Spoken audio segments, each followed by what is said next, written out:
Bonjour, dans ce pèlerinage de tous les jours de l'espérance, voici qu'aujourd'hui, nous allons écouter Jésus qui nous fait découvrir sa famille.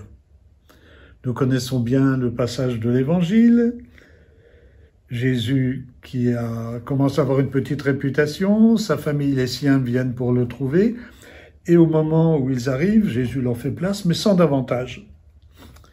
Ta mère et tes frères sont là dehors, ils cherchent à te parler. Qui est ma mère et qui sont mes frères? Voici ma mère et voici mes frères. Celui qui fait la volonté de mon Père qui est aux cieux, celui-là est pour moi un frère, une sœur et une mère. Pour découvrir sa famille, c'est d'abord une relation un peu rude. Jésus n'a pas l'air d'être prêt à faire beaucoup de place. Et pourtant, nous devrions y être habitués. Les rapports de Jésus sur sa famille sont ainsi toujours un peu en décalé dans l'Évangile. Nous le voyons au temple de Jérusalem, il a 12 ans, et quand ses parents éplorés le découvrent, il leur dit « Mais ne saviez-vous pas que je dois être aux affaires de mon père ?» De mon père.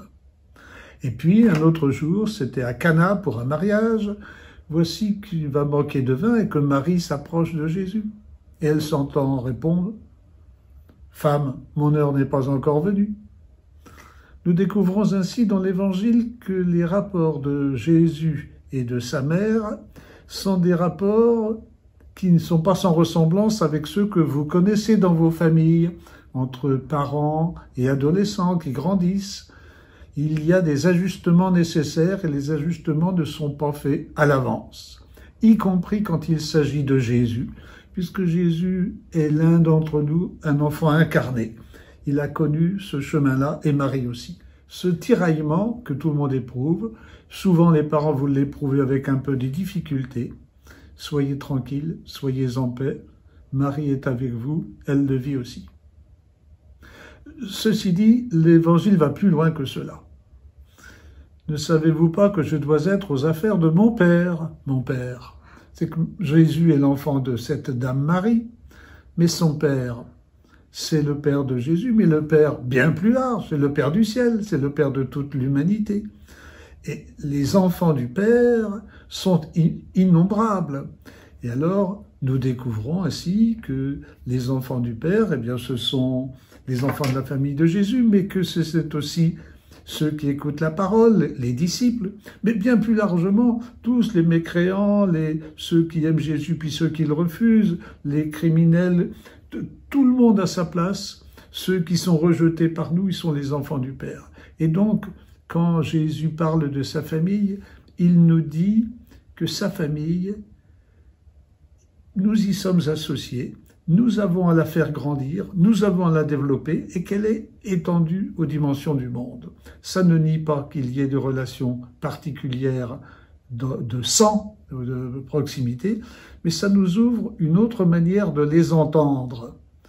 Nous pourrions entendre, nous, les relations familiales, comme on est bien au chaud entre nous, et nous nous protégeons entre nous. Et il y a toujours une fonction de protection dans la famille. Mais ceci ne devrait pas être le dernier mot. Parce que le dernier mot, c'est que en famille proche, petite, là, nous nous fortifions parce que nous sommes envoyés, nous sommes le corps du Christ, chargés ailleurs de construire la famille du Christ, de l'élargir. Et nous savons bien que Jésus est venu pour rassembler les enfants de Dieu dispersés, que notre Père est le Père du prodigue qui est toujours à la recherche, savoir comment il va pouvoir en faire venir un autre. Et donc ça donne à notre famille une toute autre dimension, relais, pour construire la famille des enfants de Dieu, celle qui n'a pas de limites, celle qui n'a pas de frontières. À quoi ça nous appelle, ça, à nous?